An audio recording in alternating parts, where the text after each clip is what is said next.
poco después de la invasión de la península ibérica por los árabes, se produjo la primera resistencia a su ocupación en las quebradas tierras del oriente de Asturias. Un grupo de ástures, a cuyo frente estaba un jefe de nombre Pelayo, consigue derrotar a una expedición de castigo musulmana que se había aventurado en su persecución por el estrecho valle que culmina en Covadonga frente a la cueva abierta a los pies del monte Auseba. Exaltados por su triunfo y en franca explotación del éxito, los ástures expulsan al dominador árabe de sus tierras y dan comienzo a lo que la crónica albeldense llama el Reino de los Ástures o Reino de Asturias. Una década después de Covadonga, los francos de Carlos Martel derrotaban a los árabes que habían penetrado en territorio francés en la batalla de Poitiers, ocurrida el año 732, y ponían un nuevo freno a la expansión musulmana por Europa.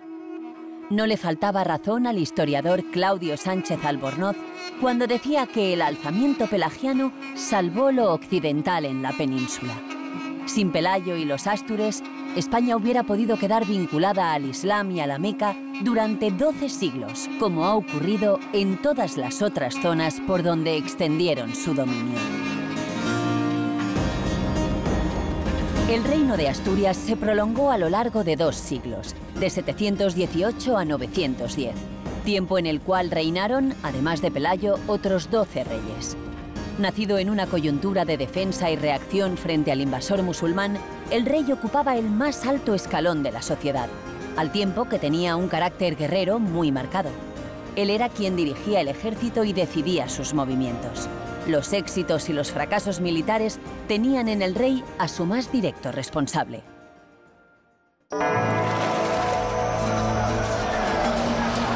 Toda esta historia empieza en 711, cuando los árabes invaden la península ibérica y consiguen en pocos años hacerse dueños de la misma.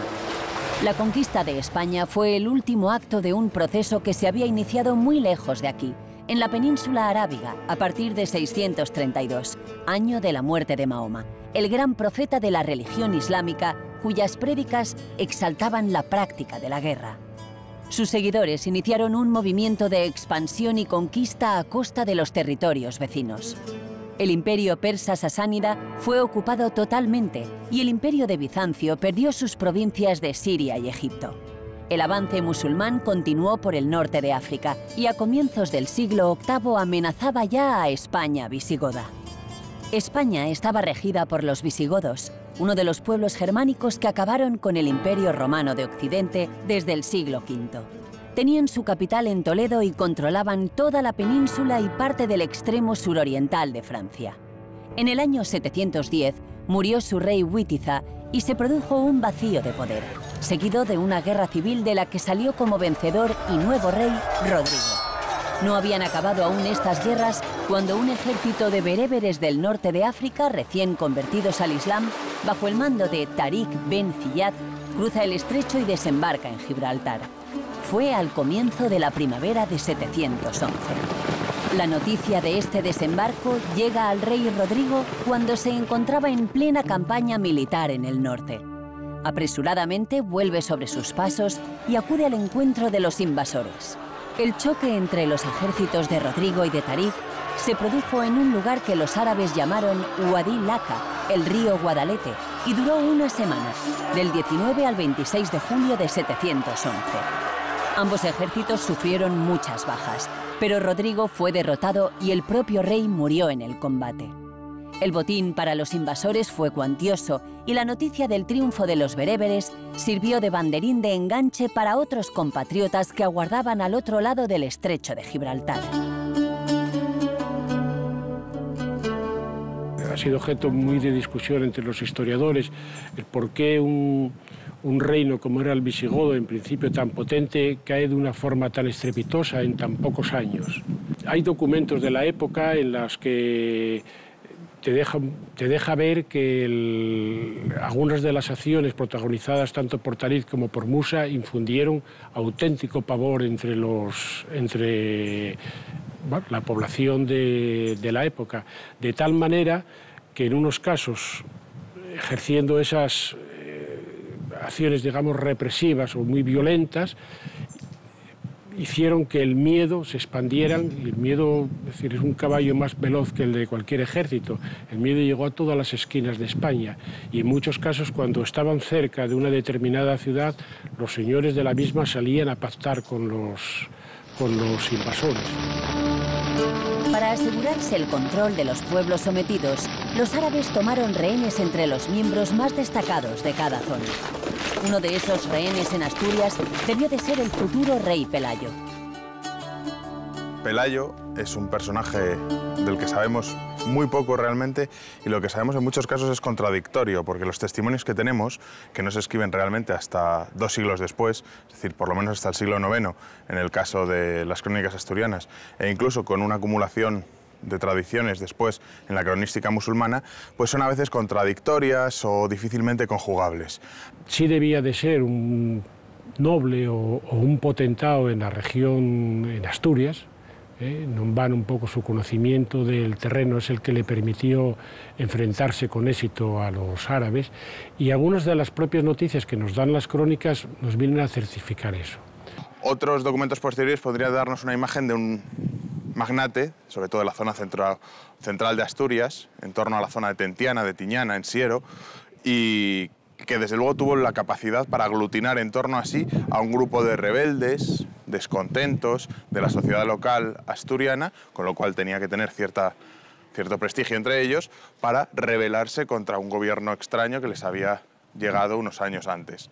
Una de ellas, la crónica de Alfonso III, cuenta que los musulmanes habían colocado a este Munuza como gobernador en Gijón, y que Munuza fingió que tenía que enviar a Pelayo a Córdoba, que era donde estaba el poder, estaba el emir dependiente de Damasco, para que en su ausencia casarse con su hermana. Pelayo huyó de Córdoba y cuando llega se entera del matrimonio de su hermana con Munuza, y entonces dice que ya la idea que él ya tenía de iniciar la rebelión en ese momento ya se materializó, y es cuando empieza un poco su rebeldía y su levantamiento contra los musulmanes. Otra, en cambio, una de las historias árabes, lo que nos dicen es que Pelayo había sido efectivamente enviado a Córdoba como rehén. Era muy normal que para asegurar el pacto en una determinada zona se tomasen pues rehenes entre los jóvenes de la nobleza, como garantía del pacto que se había establecido entre los invasores y los anteriores propietarios del terreno. Efectivamente, Pelayo debió de ver, según esta versión, estuvo en Córdoba como rey y escapó. Y un poco esa huida es la que levanta ya o indica ese primer indicador de su rebeldía. Ya en Asturias, Pelayo se refugió en la aldea de Brez, en el concejo de Piloña, muy cerca del río de ese nombre. Allí estaba cuando una patrulla fue a apresarle por orden de Munuza. Pelayo montó a caballo y huyó cruzando el río Piloña, que bajaba muy crecido. Los árabes desistieron de perseguirle y él se refugió en las montañas de Covadonga. Allí reclutó Pelayo a sus primeros seguidores. Pronto envió emisarios a otros grupos de Astures que, reunidos en una asamblea, le eligieron como su líder. Hay una cosa en la que están de acuerdo todas las historias, las cristianas y las musulmanas, que Pelayo fue el primero en hacer frente a los invasores y derrotarles. Su primera victoria tuvo lugar en Covadonga y debió de ocurrir, según dedujo Claudio Sánchez Albornoz, en mayo de 722. Es interesante que las propias crónicas no nos dicen cuándo fue, con lo cual quizá no estaban tan seguros. La historiografía ha venido proponiendo diversas fechas, en función de lo que dicen las crónicas árabes, de lo que dicen diversas líneas de cronistas árabes, que nos dan fechas que no coinciden, probablemente, pura probabilidad, teniendo en cuenta que las noticias sabemos a ciencia cierta que Pelayo murió en el 737 y de la duración de su reinado y cómo su acceso al reinado tiene que ver con Covadonga, es probable que la batalla fuera en el 718. Pudo ser en cualquier otro momento, pero el 718 yo creo que sigue teniendo una cierta fuerza explicativa potente. Ya a finales del mismo siglo VIII y a lo largo del siglo IX, Y a partir del siglo X y XI conocemos varias historias árabes que también nos dan cuenta de la existencia de este Pelayo y de su rebelión en Asturias. Lo califican de asno, es decir, el asno salvaje, llega a decir uno de los historiadores árabes, que fueron hostigados por las tropas musulmanas hasta que se refugiaron en un lugar en el que fueron poco a poco muriendo de hambre, de tal manera que solo quedaban, dice, 30 hombres y 10 mujeres. 30 hombres y 10 mujeres que cercaos en esa cueva, que evidentemente era la de Covadonga, se alimentaban de la miel que producían unas abejas que anidaban entre las hendiduras de la roca. Llegaron a ser tan inexpugnables y no había manera de terminar de someterlos que los árabes desistieron de seguir luchando y los abandonaron. La batalla de Covadonga fue una batalla probablemente muy limitada en cantidad de gente que implicó en su día, probablemente poco más que una escaramuza. El tema fundamental de la batalla es el impacto del cual se va dotando a lo largo del tiempo. Y probablemente relativamente pronto, sin duda desde desde el 800 o a lo largo del siglo IX se va dotando de contenido y se convierte en el gran hecho. De manera que lo que había sido una, como digo, numéricamente, una pequeña batalla se convierte en un hecho fundacional. Como tal, fundaba un reino y como tal generaba un nuevo rey que era preludio de nuevos reyes que le sucederían. De ahí que se convierta en un hecho fundamental. Para la gente del reino de Asturias, en el siglo VIII, siglo IX, en esas fechas, Covadonga fue su acta de nacimiento. Entonces, esa es la importancia que tuvieron los hechos de Covadonga en ese momento y, por consecuencia, todo después. Evidentemente, el otro bando, los musulmanes, van a intentar de algún modo minimizar el impacto, que realmente la batalla en sí no tuvo tanto, pero sí para lo que luego vendría y que va a convertirlo en ese relato mitificado, por supuesto.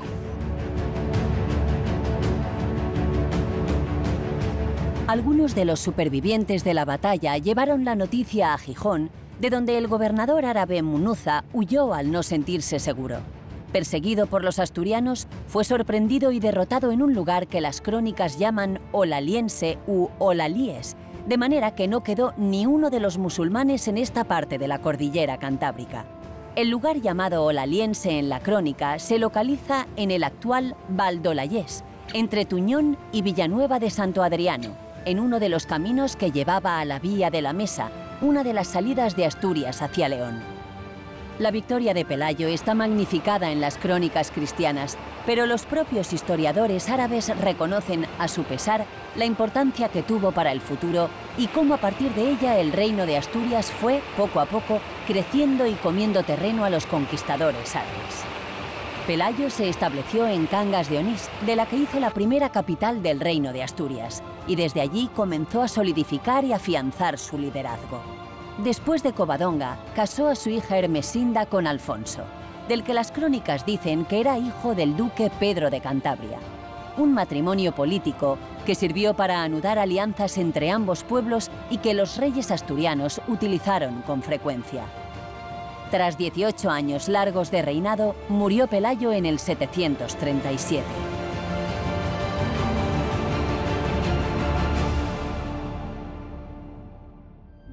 Le sucedió en el trono su hijo Fabila, que en el primer año de reinado fundó, junto con su mujer Froiliuba y sus hijos, la iglesia de Santa Cruz, en las afueras de Cangas de Onís.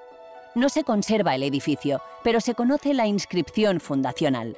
Por ella sabemos que se consagró el domingo 27 de octubre de 737 y que muestra en figura la señal de la cruz salvadora, bajo cuya protección se pone el templo. Esta es la primera mención documentada a la Santa Cruz que tanta trascendencia tendrá en el reino de Asturias, y se produjo exactamente 425 años después de la victoria del emperador Constantino, introductor del cristianismo en el Imperio Romano, en Puente Milvio, tras haber visto en el cielo la señal de la cruz, interpretada como signo de la victoria del cristianismo sobre el paganismo.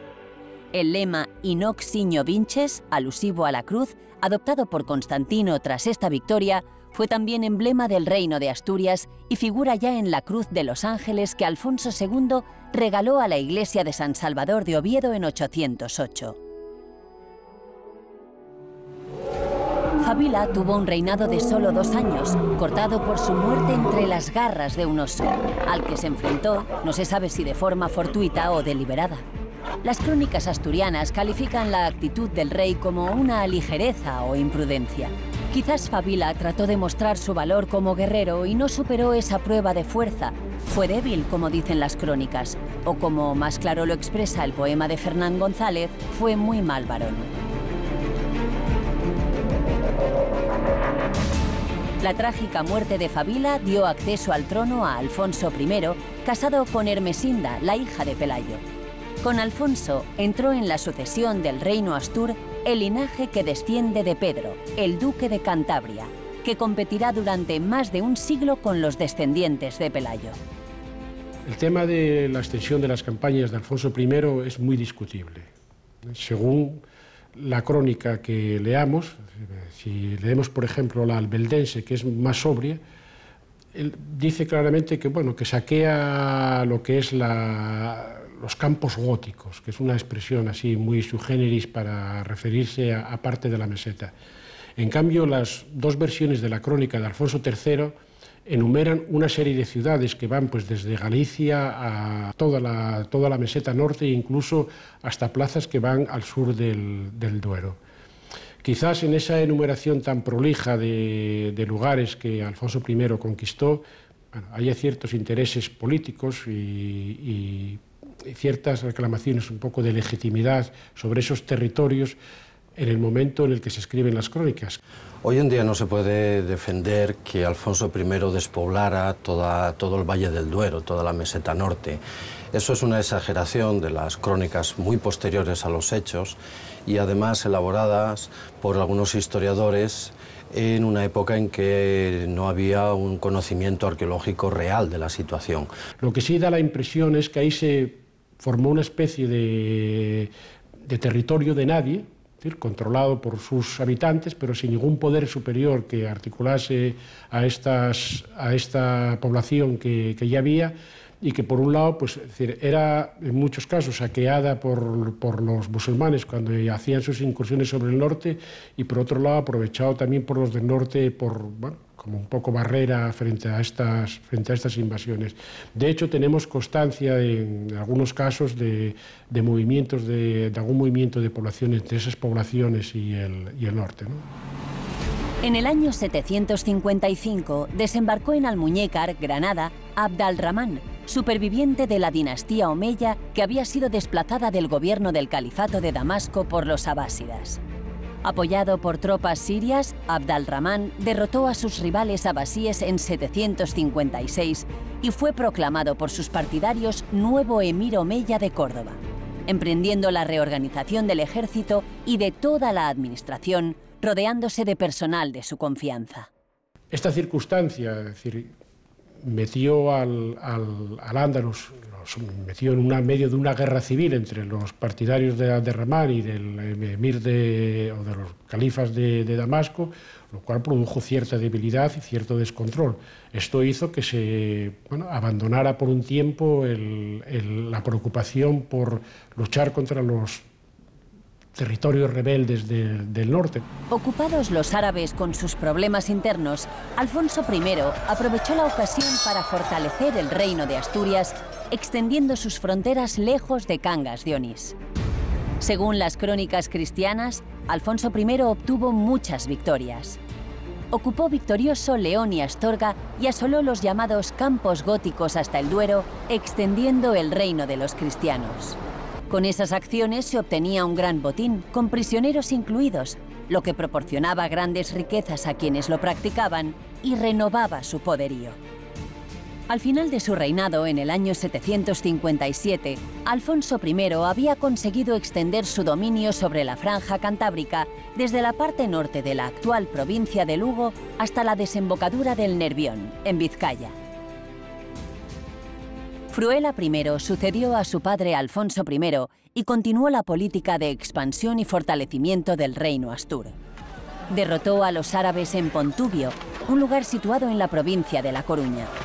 Fruela I es el compendio tal vez de los reyes más conflictivos o que tiene que hacer frente a muchos conflictos. En un primer lugar, nada más llegar al trono, Fruela es el hijo de Alfonso I y Ermesinda, tiene que hacer frente a una campaña, una revuelta de los vascones, que ya formaban parte del reino de Asturias. Gracias a esa campaña se dice que por alianza o por amor verdadero se casaría o emparentaría con una princesa vascona, que algunos tachan de prisionera de guerra, que sería Munia, la que será mujer de Fruela I. Pero a la vez, sobre todo, tiene que hacer frente a muchos problemas internos dentro de la propia corte de Cangas de Onís. Superó, dicen, a su padre Alfonso en bravura y expandió y llevó las conquistas y las batallas por gran parte de los territorios que las crónicas asturianas atribuyen a su padre. Fruela fundó en Oviedo una iglesia dedicada al Salvador, origen de la actual catedral. También dotó a este lugar, llamado antiguamente Oveddao, de otras edificaciones, algún palacio seguramente, y el monasterio de San Vicente, creado por el presbítero Máximo y su tío el abad Fromestano en 761. Con Fruela, Oviedo entra en la historia del reino asturiano, aunque la muerte de este rey frenó su primer desarrollo urbano.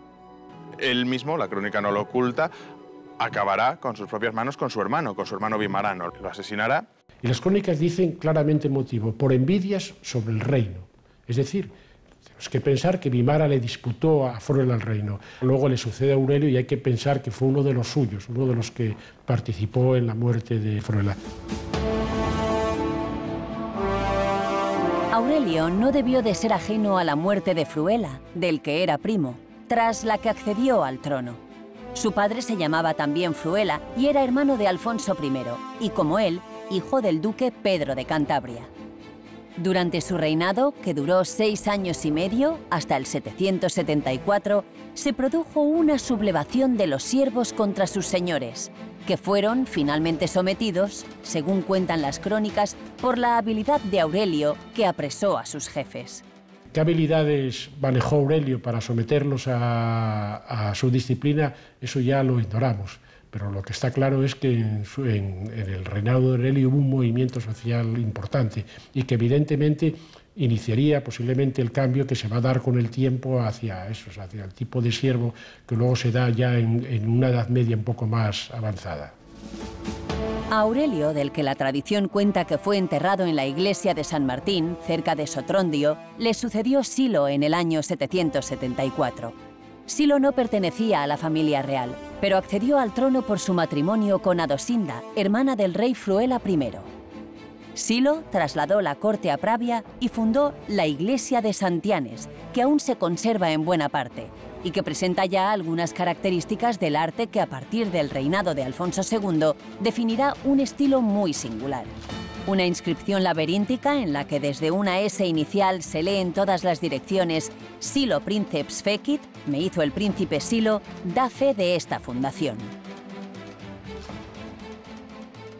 ¿Qué explica el traslado de la corte desde Cangas de Onís a Pravia? Pues muy posiblemente el salir de un ambiente en el que ya se había enrarecido tras la muerte de Vimara y desde luego mucho más después de la muerte de Fruela. Es decir, es alejarse de un ambiente que podía estar en ese sentido muy enrarecido. De la misma manera que el matrimonio de Fruela con Munia había propiciado una alianza con los vascones, se estaba buscando una alianza también con elementos gallegos, y de ahí el matrimonio de Silo. La reina Adosinda atrajo a la corte a su sobrino Alfonso, que tras el asesinato de su padre Fruela I se había refugiado en el monasterio de Samos, en Lugo. Silo puso a Alfonso al frente de su palacio, es decir, de su gobierno, y a su muerte, en 783, la reina Adosinda y todos los magnates del palacio le colocaron en el trono, pues Silo y ella no habían tenido descendencia. Su tío Mauregato, hijo de Alfonso I y de una sierva, se levantó contra él tiránicamente, dicen las crónicas, y le desplazó del trono. Alfonso se refugió en Álava entre los parientes de su madre, Munia. Este Mauregato es un personaje, es decir, un poco que se sale del resto de los reyes asturianos. Es decir, sabemos que efectivamente pertenece a la familia de Alfonso I, pero no es bien tratado decir, como el resto de los parientes o de los descendientes de Pedro, no es bien tratado por las crónicas. Durante su reinado parece que ya resueltos un poco los problemas internos que había en el Emirato de Córdoba, comienzan de nuevo el hostigamiento de los ejércitos musulmanes sobre el reino de Asturias.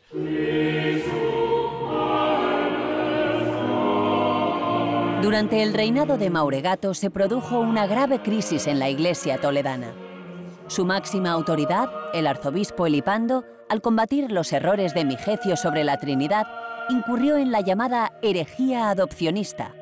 Las desviaciones heréticas de Elipando de Toledo fueron rápidamente conocidas en el reino de Asturias y contestadas desde este por el monje Beato de Liébana y Eterio, obispo de Osma. La controversia y las condenas a la herejía adopcionista se prolongaron varios años, hasta el reinado de Alfonso II, y tuvieron que intervenir en su solución el emperador Franco Carlomagno y los papas Adriano I y León III. La polémica teológica pone en evidencia que a finales del siglo VIII el reino de Asturias distaba mucho de ser un lugar atrasado culturalmente. Muy al contrario, los comentarios al Apocalipsis y el apologético de Beato de Liébana conocieron una difusión inusitada.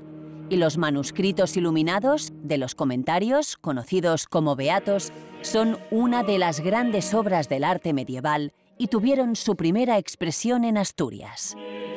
Al monje Beato de Liébana se le atribuye el conocido himno O Dei Verbum, en el que se recoge la noticia de la predicación del apóstol Santiago en España.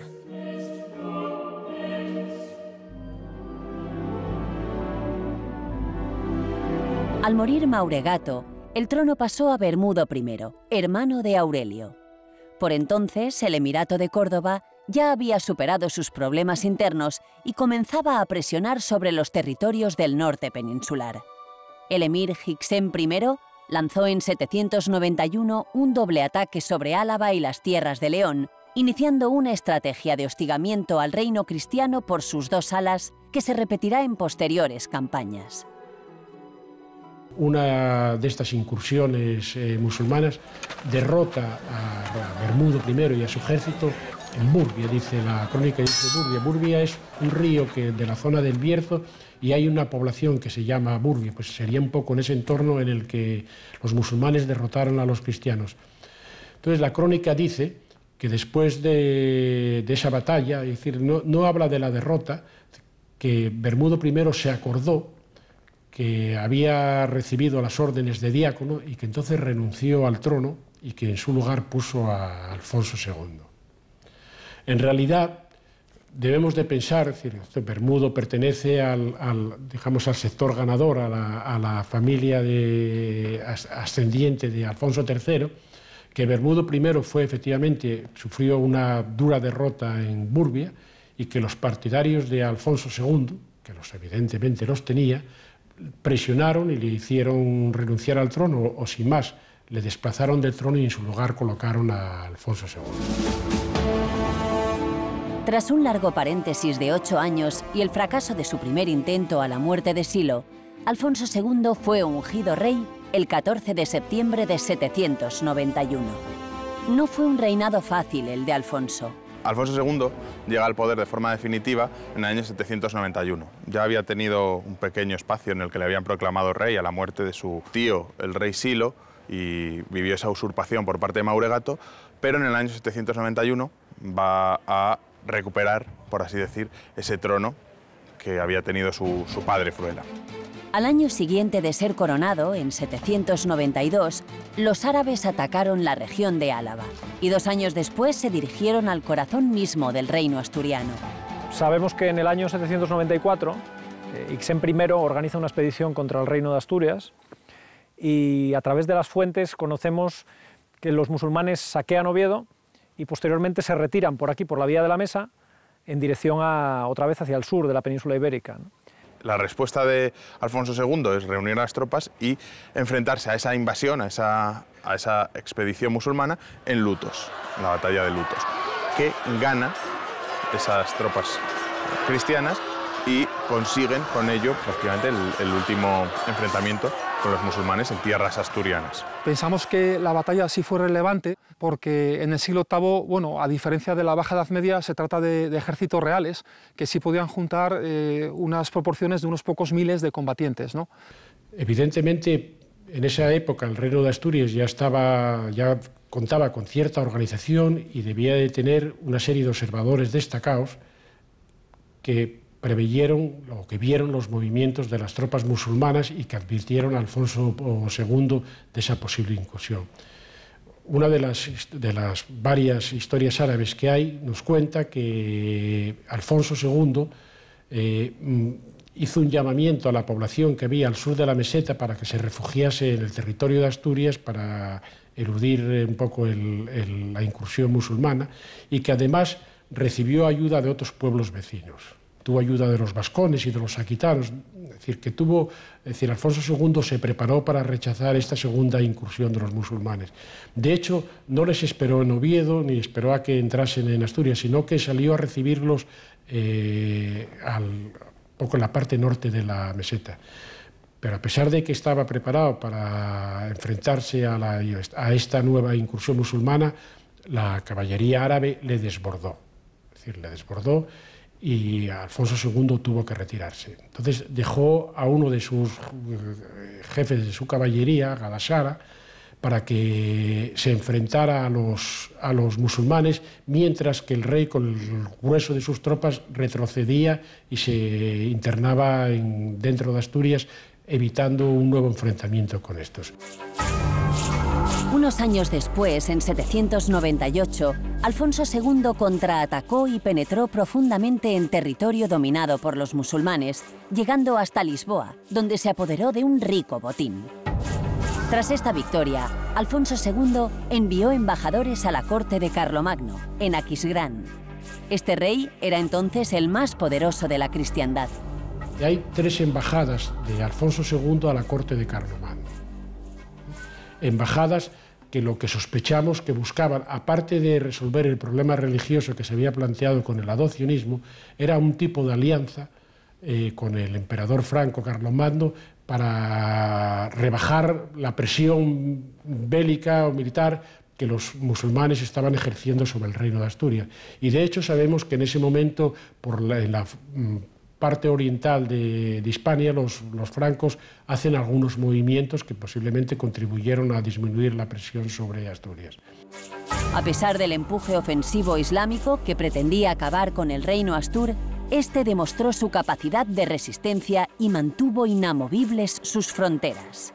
A lo largo de los 52 años de reinado de Alfonso II, la actividad bélica fue constante, es decir, raro era el año en el que no se producía una incursión musulmana, bien sea hacia uno de los extremos orientales del reino de Asturias, o bien fuese hacia el extremo occidental. De nada más llegar al trono, un golpe de Estado va a intentar deponerle otra vez. Él ya había vivido un exilio en Galicia, otro exilio en el País Vasco y un tercer exilio que va a ser, al poco de llegar al trono, ya digo, posiblemente aquí muy cerca de Oviedo, en Ablaña. La crónica albeldense, que es la que nos da testimonio de este derrocamiento del trono de Alfonso II, dice que después de algún tiempo fue repuesto en su trono en Oviedo por Teuda o Tioda y otros fieles vasallos.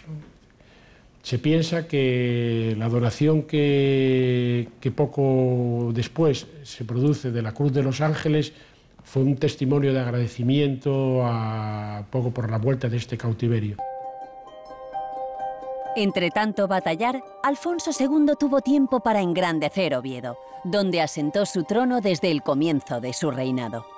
Construyó varias iglesias dedicadas al Salvador, a Santa María, a San Tirso y un palacio, además de otra iglesia dedicada a San Julián y Santa Basilisa, y otro palacio a cierta distancia de la capital, en Santullano de los Prados.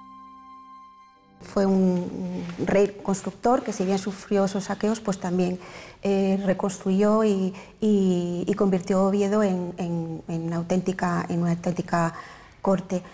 Ahí entra en juego, yo creo, lo esencial para mí de la fundación de Oviedo, de por qué se instala aquí la corte, que era la presencia de ejes viarios de época romana. Ejes viarios que cruzaban ese surco prelitoral de este a oeste, y los ejes primigenios que comentábamos de época romana, esas vías militares como son la vía de la Mesa y la vía de la Carisa, que cortan en sentido norte-sur y comunican a Astúrica con la costa, en el caso de la Mesa, y a Legio VII con Gijón. Alfonso II va a ser un hito especial, porque él va a reunir los restos de los reyes anteriores, es decir, de su padre y de su madre, y los va a depositar en una estancia especial de una iglesia que especialmente construye para ello, que es Santa María del Rey Casto. Esa iglesia va a ser el panteón regio y va a acoger los restos del propio Alfonso II y luego de Ramiro, Ordoño, de Alfonso III, con sus respectivas mujeres, y luego incluso de algunos reyes que ya serán reyes en León. Alfonso II el Casto es el primer gran impulsor del arte prerrománico asturiano, no solamente por lo que nos queda en pie, sino por todo lo que se perdió, que recogen las crónicas asturianas. Tenemos ese grandísimo documento histórico, el primer ciclo cronístico de la Reconquista española, que va a ser las crónicas. Las crónicas recogen no solamente los edificios, sino también lo que no queda en pie: acueductos, palacios, pequeñas oratorios. Es decir, es una fuente importantísima, y Alfonso II fija la sede regia en Oviedo y es la persona que realmente instala o pretende emular la corte visigoda de Toledo en Oviedo. Las cruces son obras excepcionales de la arqueología altomedieval y del arte altomedieval europeo cristiano por varios motivos, no solamente por sus características artísticas, que lo son, sino que también porque son documentos históricos importantísimos. Yo creo que deberíamos destacar sobre todo en el reverso de las cruces y en el solero de la Caja de las Ágatas también, de esta pieza altomedieval, la inscripción que recogen, porque son inscripciones que verdaderamente quedan muy pocas de esta época y recogen el evergetismo, el patrocinio de los reyes asturianos, y excepcionalmente podríamos destacar la Cruz de la Victoria, que recoge el lugar en el que fue elaborada esa pieza en el castillo de Gauzón, que es un dato absolutamente excepcional, inédito en la orfebrería altomedieval.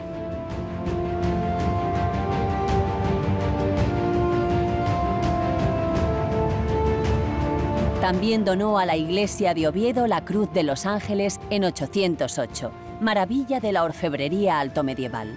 Dice una de las crónicas: todo el ceremonial de los godos, tal como había sido en Toledo, lo restauró por entero en Oviedo, tanto en la iglesia como en el palacio.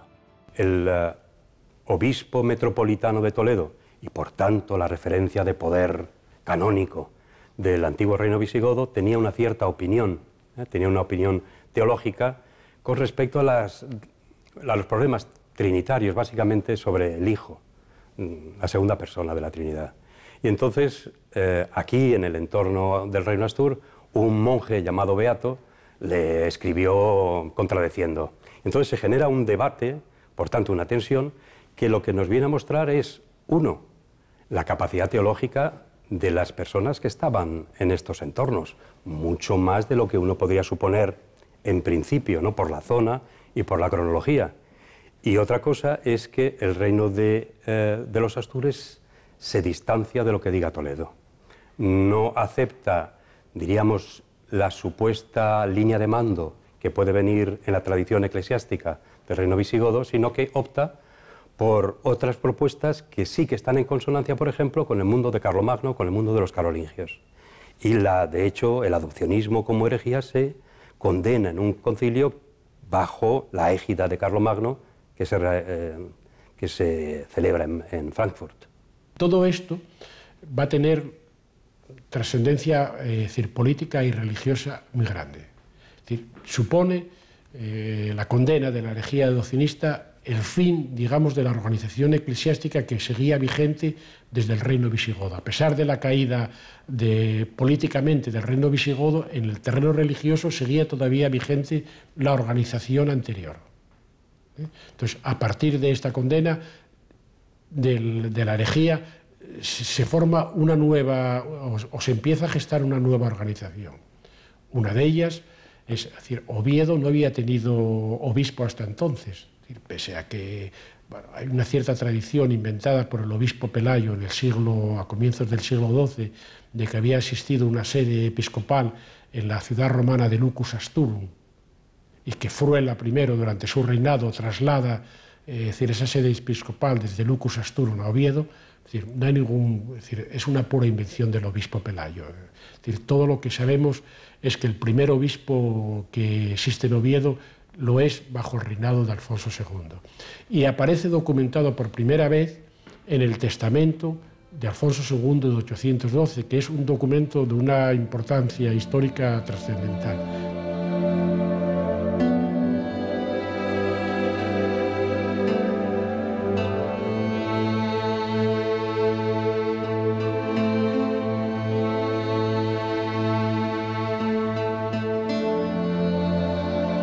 Durante el reinado de Alfonso II se va a producir un hecho que va a tener una trascendencia fundamental en la posterior historia del Reino de Asturias y de España, ¿no? Que es el supuesto descubrimiento de la tumba del apóstol Santiago en Compostela. En algún momento entre el año 819-830, vamos a marcar más cercano hacia el 830, probablemente en los años 30, en que se encuentra, y de ahí viene la palabra inventio. Cuando se habla de inventio no es de invención, sino que es de invenire, de encontrar, ¿no? El vocablo latino de encontrar. Se encuentra todo un espacio, un edículo de tradición bajo-romana, en torno al cual hay un espacio funerario, de culto, de tradición ya germánica, amplio, que establece un espacio central de enterramiento de un personaje destacado, importante, de peso, y asociado a él pues todo un culto que se había venido manteniendo.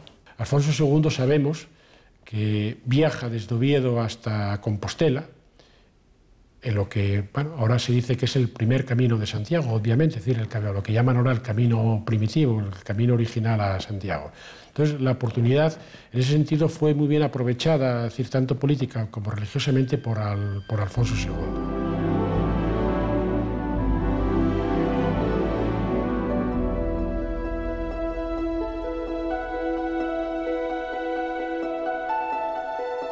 El reino de Asturias va a ser continuación del reino visigodo de Toledo.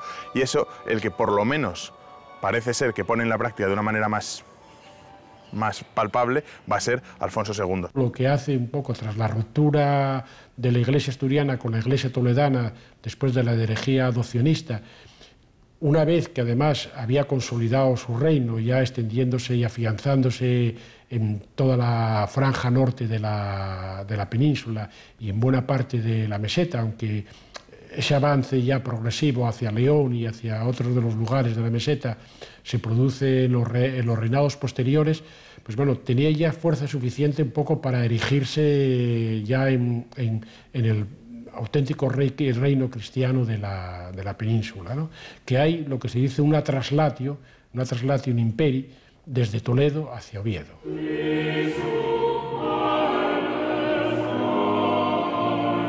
Tras un reinado de 51 años, murió Alfonso el 20 de marzo de 842. A la muerte de Alfonso II le sucedió en el trono Nepociano, que era pariente suyo y había sido conde de palacio durante su reinado. Contra él se levantó Ramiro, miembro del linaje de Pedro de Cantabria e hijo de Bermudo I. ¿Fue en realidad una usurpación la de Nepociano o fue el heredero legítimo? Es decir, este Nepociano es un personaje un poco olvidado por las crónicas asturianas. De hecho, si no llega a ser por una nómina que hay de los distintos reyes en la que nos cuenta que Nepociano era cuñado o pariente de Alfonso II, no hubiésemos sabido esta relación de parentesco. Relación de parentesco que evidentemente le daba derechos a sucederle en el trono. Máxime cuando había ocupado el cargo de conde de palacio, que era el después del rey el más importante en el gobierno de esa época. Lo malo es que como la historia del reino de Asturias la escribe el nieto de Ramiro, sobre Nepociano se ha intentado verter toda una leyenda negra y hacerle pasar a él por el usurpador. Siguió un periodo de enfrentamientos que las crónicas no dudan en calificar de guerras civiles. Al conocer la muerte de Alfonso y la coronación de Nepociano, Ramiro, que estaba buscando esposa en Castilla, se dirigió a Lugo y allí reunió un ejército de toda Galicia, dicen las crónicas, con el que fue al choque con el nuevo rey. El conflicto entre Ramiro y Nepociano es el último coletazo de una larga rivalidad interfamiliar entre los linajes de Pelayo y de Pedro, que ahora se resuelve por la fuerza de las armas, junto al puente del Narcea, cerca de Cornellana, según cuentan las crónicas. De este puente, pues, en el siglo XX pues, no se tenía constancia material más que en determinados puntos, cuando estaba el cauce bajo, y no se conocía su ubicación real. Gracias a los trabajos de Palomo García en relación con la vía de la Mesa y, como ya digo, a través de las excavaciones que realizamos hace unos años allí, logramos descubrir el punto exacto donde se localizaba el puente y un tramo como de 6 metros de longitud y de 2 metros de altura. Las características constructivas y los restos pues, permiten deducir que la unidad constructiva se ajusta al módulo romano, al pie romano, lo cual nos permite vincularlo a este periodo y a la vía de la Mesa.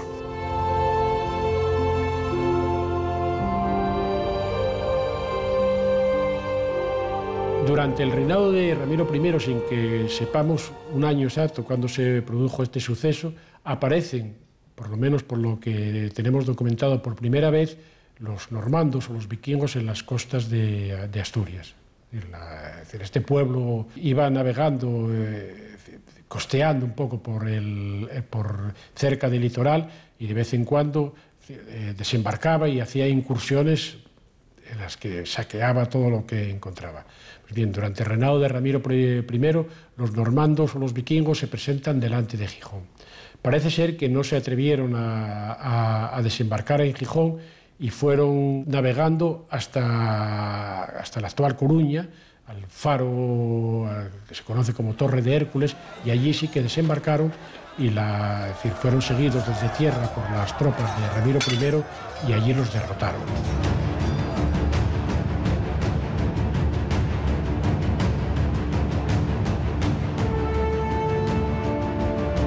Sabemos por las fuentes árabes que se produce una incursión musulmana que llega hasta León, que obliga a la población que había en León, que de momento por las crónicas cristianas no sabemos de que dependiera del reino de Asturias, y que los musulmanes destruyen la muralla de León, es decir, debe ser un intento de derribar parte de las murallas.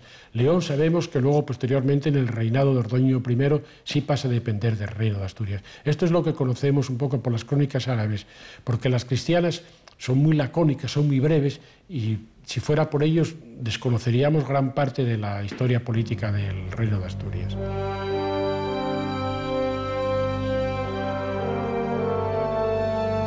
Ramiro I construyó fuera de Oviedo, en las laderas del Naranco, una iglesia dedicada a Santa María, de admirable belleza y hermosura perfecta, dice un cronista, que afirma que, si alguien quisiera ver un edificio similar a ese, no lo hallará en España.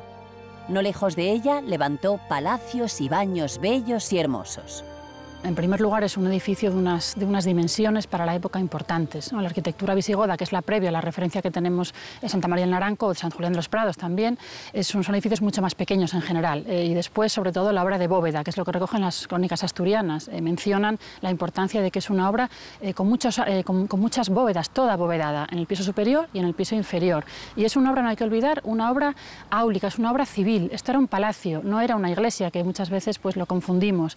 Y era un lugar de representación regia. No nos extraña en ese sentido que el cronista se mostrara impresionado y maravillado por estas construcciones, ¿no? Habla que estaban dotadas de mármoles y tiene toda serie de cosas. Bien sabemos, porque en buena parte se han conservado, que tenían una decoración muy rica y que, es decir, aunque la que hoy llamamos iglesia de San Miguel de Liño se haya derruido en un momento un poco incierto y de lo que actualmente se conserva sea solo un tercio de lo que fue la iglesia, por lo que se conserva sabemos de la magnitud del propio edificio y evidentemente lo que dio a ser el Palacio de Santa María de Naranco también es un edificio muy singular y muy notable, ¿no? Tras 7 años de reinado, falleció Ramiro en 850, dejando a su hijo Ordoño un reino pacificado interiormente y consolidado en sus fronteras exteriores. En 850, a la muerte de Ramiro I, le sucede en el trono su hijo Ordoño. Durante el reinado de Ordoño se va a producir un nuevo movimiento expansivo del reino de Asturias. Las crónicas nos dicen que en su reinado se repoblaron, y entendemos por repoblar pasar al dominio, al control del reino de Asturias, las ciudades de León, Astorga, Tui y Amaya. Amaya era una fortaleza de época visigoda situada en el sur de Cantabria, el norte de Palencia.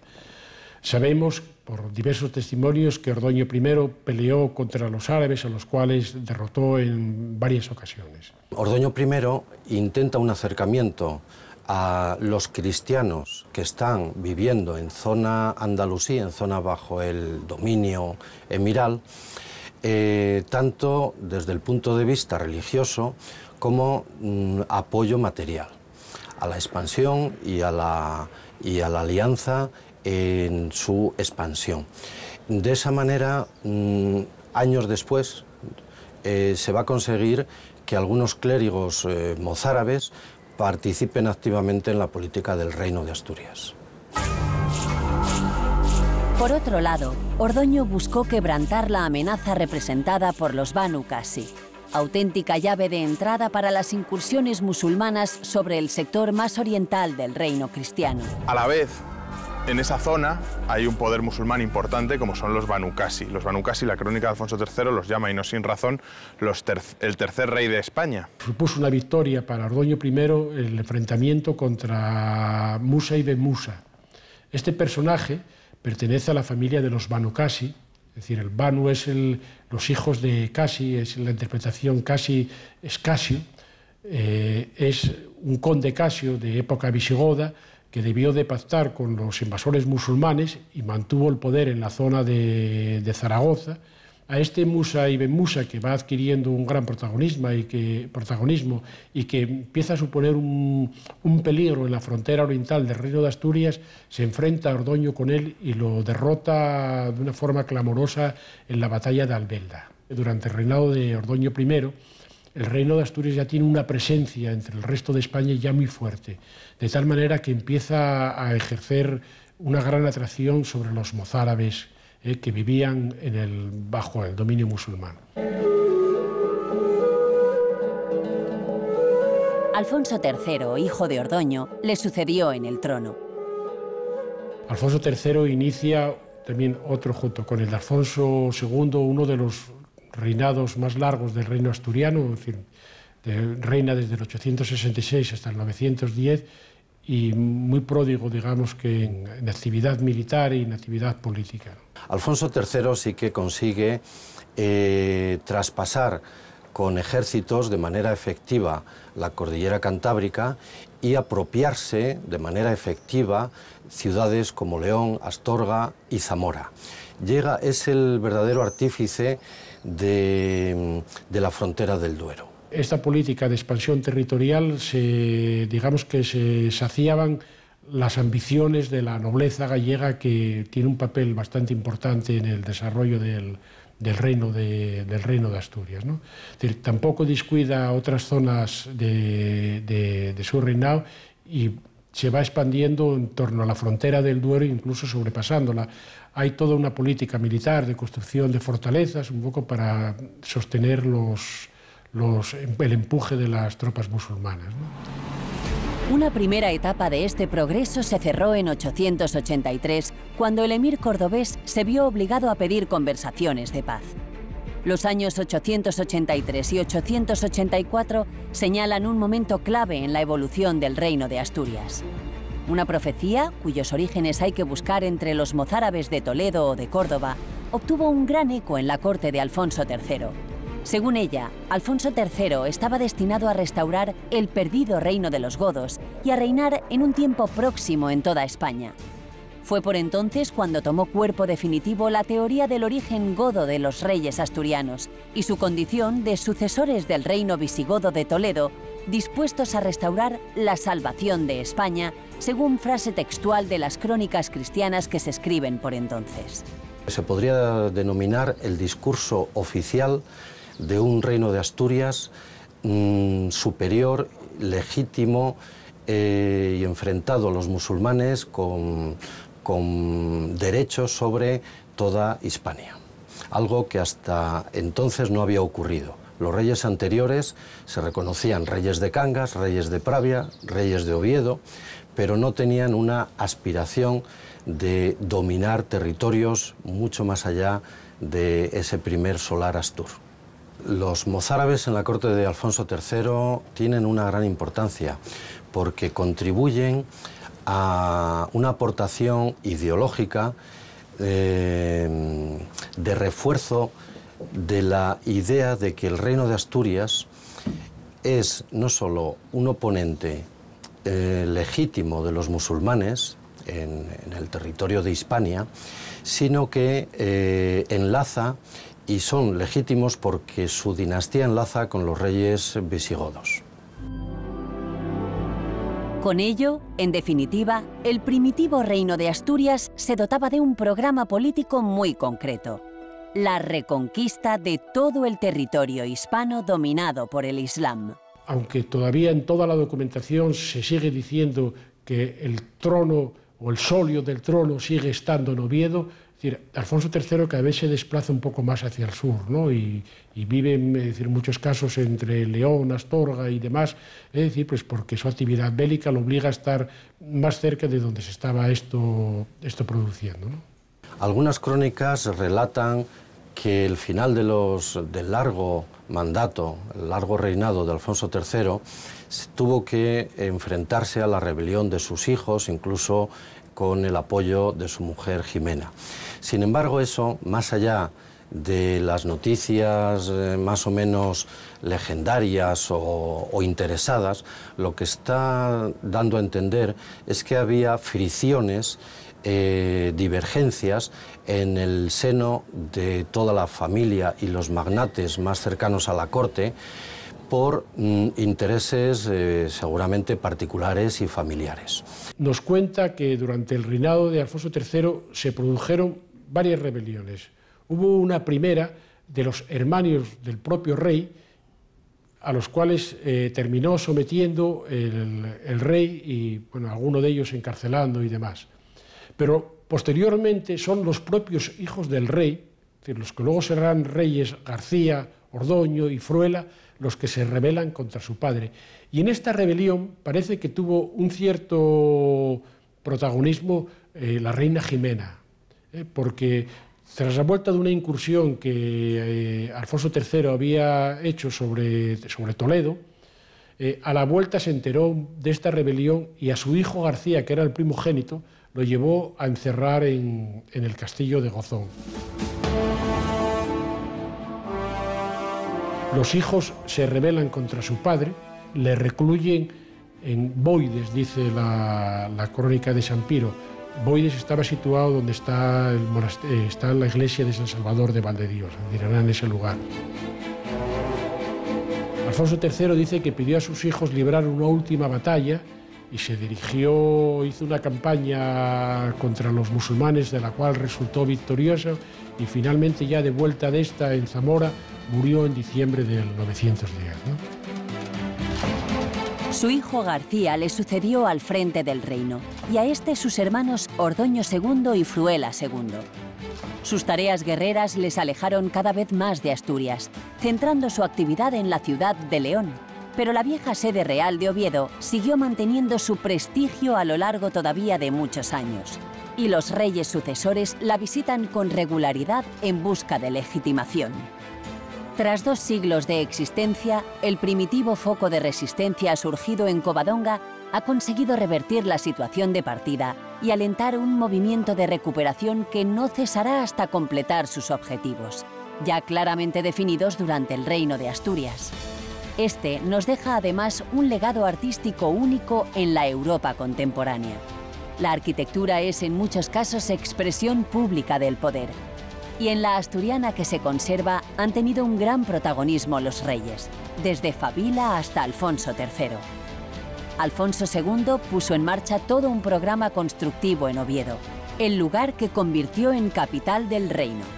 Y desde Fabila, los reyes asturianos se han cuidado de dejar su nombre asociado a los edificios que se construían bajo su mecenazgo. El arte asturiano resume en sus influencias anteriores lo mismo que el propio Reino de Asturias. Un rico y nuevo fruto, nacido de unas raíces antiguas que prendieron en su suelo durante 2 siglos con una notable vitalidad. El legado artístico de los diferentes monarcas es el que atribuyen de alguna manera las crónicas, pero su legado lo conocemos de manera muy parcial. Tenemos restos de edificios que incluso se discute su datación. También queremos establecer exactamente qué hizo individualmente cada rey. Creo que esa no es la manera de analizar el prerrománico asturiano, porque es más que probable que los edificios de Alfonso II, precisamente por ese carácter emblemático que le atribuyen las crónicas y esa idea de refundación del reino de la que queremos hablar, fueran cuidados, incluso reformados por sus sucesores. Por lo tanto, hablar del legado concreto de un rey en edificios que a través del tiempo van sumando estratos es muy complicado cuando no se conoce exactamente esa evolución. Yo no hablaría tanto de eso como del legado conjunto de la monarquía asturiana.